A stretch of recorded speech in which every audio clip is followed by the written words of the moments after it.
Subscribe कीजिए daily trending news channel को और बेल आइकन को दबाइए लेटेस्ट न्यूज सबसे पहले पाने के लिए।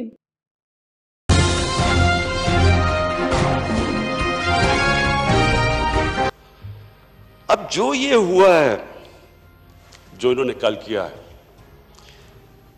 मैं इस हाउस के सामने जो आज बात रखना चाहता हूं वो ये कि ये मुझे तभी जब हम बिश्केक में थे तभी हमें अंदाजा हो गया था कि इनका कोई इंटरेस्ट नहीं है हमारे से बातचीत करने का।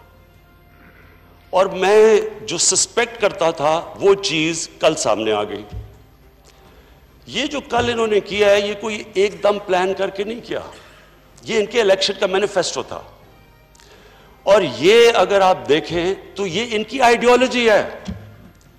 स्पीकर साहब, ये नजरिया इनका, ये नजरिया बेस है आरएसएस के नजरिए के ऊपर। इनके जो फाउंडिंग फादर्स थे आरएसएस के, गोलवाकर एक और उनके कई, उनकी आप पढ़ लें कि उनकी क्या आइडियोलॉजी है। जिस आइडियोलॉजी के सामने हम खड़े हैं, उनकी आइडियोलॉजी ये थी कि मुसलमानों को वो हिंदुस्तान से एथनिक क्लेंस करेंगे। उनकी आइडियोलॉजी ये थी कि ये जब आज़ादी मिलेगी ये सिर्फ हिंदुओं का हिंदुस्तान होगा। उन्होंने कभी भी ये नहीं सोचा कि ये सब जितने भी लोग वहां हिंदुस्तान में बसते थे, जितनी भी अकलें थी, ये सबका पाकिस्तान होगा। उनकी आइडियोलॉजी ये थी। और आज भी आप इनके फाउंडिंग फादर्स जो आरएसएस की उनकी किताबें पढ़ लें, इनकी बड़ी क्लियर आइडियोलॉजी थी कि ये सिर्फ हिंदुओं के लिए इंडिया है, हिंदू राज था। और एक उनके अंदर एक मुसलमानों के खिलाफ तासुब था। और वो क्यों था? वो रिजेंट करते थे कि इन्होंने 500-600 साल हिंदुस्तान पे हुकूमत की।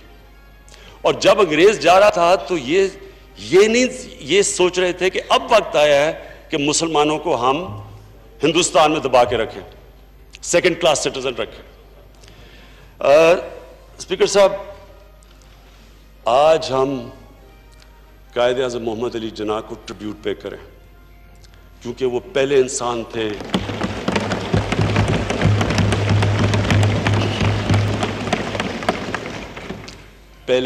थे जो इस आइडियोलॉजी के थ्रू देख लिया उन्होंने। कायद-ए-आज़म मोहम्मद अली जिन्ना हिंदू मुस्लिम यूनिटी के एम्बेसडर समझे जाते थे। लाइफ हमारे सामने है।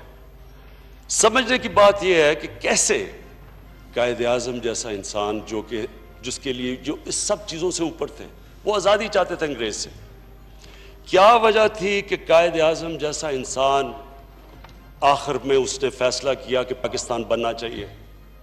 और जब आप 1920s के अंदर कायद-ए-आज़म की तकरीरें पढ़े, जब वो अलहदा हुए कांग्रेस से, तो मुसलमानों को कहते रहे कि तुम्हें नहीं पता कि ये क्या होने जा रहा है, ये ब्रूड मेजॉरिटी के अंदर मुसलमानों को दबाया जाएगा।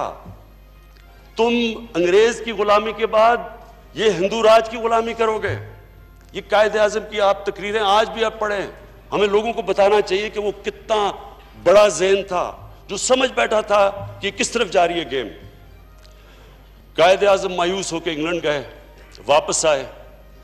और अगर 1937 का इलेक्शन में जो कायद-ए-आज़म कह रहे थे वो सच है, किसी मुस्लिम लीडर को मिनिस्ट्री में नहीं शामिल किया गया, तो वो जो उनको खौफ था कि हिंदू राज की तरफ जा रहा है, उस खौफ जब मुसलमानों को आया तो तब वो मुसलमान की तरफ आए और तब पाकिस्तान मूवमेंट शुरू हुई।